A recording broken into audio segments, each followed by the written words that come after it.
Another objection Jews raise to Isaiah 53 is that the servant cannot refer to Jesus, because in verse 10 it says that the servant of the Lord would see seed or zera, an expression meaning physical descendants in the Hebrew Bible. So the entire argument then centers around whether the term seed or zera is used metaphorically or literally. This argument has to be dealt with in terms of the following things. Firstly, the character and purposes of God. Secondly, the use of metaphor and the word zerach in the Bible. And thirdly, what do the early manuscripts say? First of all, this argument is not taking into account the Bible as a spiritual book. God is an eternal and omnipotent being, so his plans and his kingdom pertain to eternity. Metaphorical language is an inevitable part of spiritual matters. Otherwise, how does one convey things that are not seen in the natural without the use of metaphor? Therefore, it's wrong to presume that the word offspring or seed always has to refer to the physical or natural.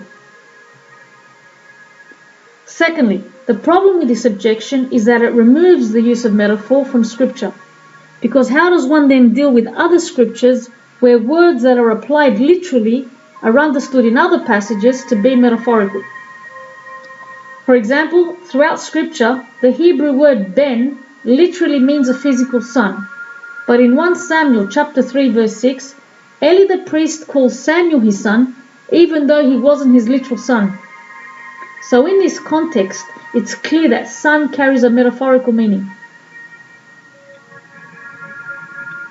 We also see God using the same word, ben, to call Israel his firstborn son in Exodus 4:22. Genesis 3:15 uses the word seed or zerach to tell us that there will be enmity between the seed of the woman and the seed of the serpent. Now, a literal interpretation here would be ridiculous, because it would then have to mean that Eve's children would be fighting with snakes. Scripture clearly shows us that the word zerach isn't always limited to mean physical human offspring, and here are a few examples. In Genesis 47:24, it refers to sowing. In Genesis 47 verses 19 and 23, it refers to the actual seed that's planted in the ground. Metaphorically, we also see that Judah's idolatry in Isaiah 17:11, the fortunes of Zion in Psalm 126 verse 6, and King Zedekiah in Ezekiel 17:5 are all likened to seed or zerah. In Proverbs 11:21, the word zerach identifies groups and individuals that are united by a common quality. It says, "Be sure of this, the evil man shall not be unpunished, but the seed of the righteous shall escape."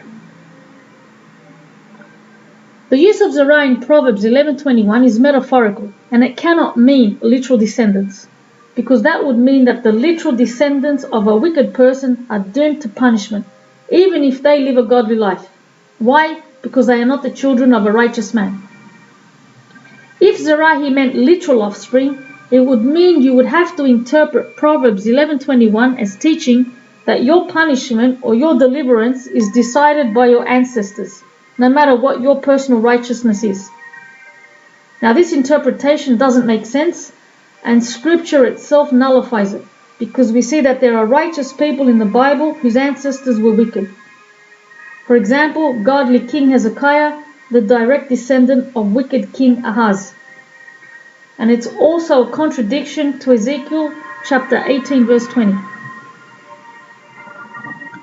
So according to Proverbs 11:21, the righteous person is considered among the descendants of the righteous because he himself shares the common quality with all those people who live by God's standards, regardless of whether his own physical father was righteous or not. In the Bible, seed or zerach also means physical descendants, such as in Genesis 46 verse 6. And it also means spiritual descendants, as in Genesis 15:5, as we shall see. Oftentimes in Scripture, we see the words offspring or zerah and forever occurring together.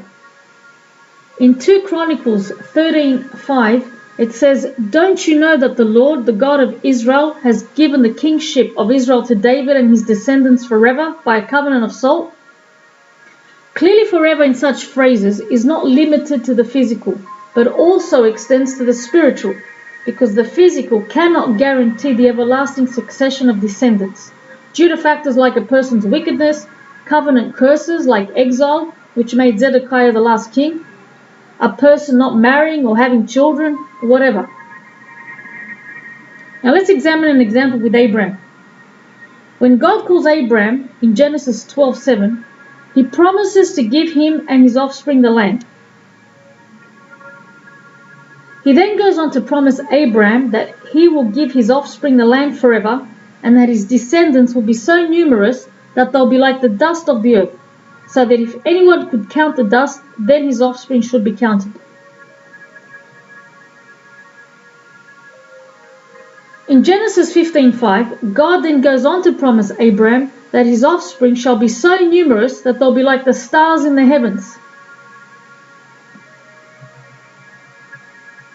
The fact that God has gone from speaking to Abraham in terms of dust or sand relating to the number of his offspring to stars is significant. Dust or sand always speaks of the carnal, while light or stars speak of the spiritual. Notice all these will be in the singular, seed, not plural seeds. These are going to be spiritual descendants, those who follow the faith of their father Abraham. In Genesis 22:18, God then promises Abraham that through his offspring, all nations on earth will be blessed. He says, "In your seed, all the nations of the earth shall be blessed, because you have obeyed my voice." Since seed here is in the singular, this poses the following problem. How will seed or physical descendants that are in the singular bless all nations of the earth?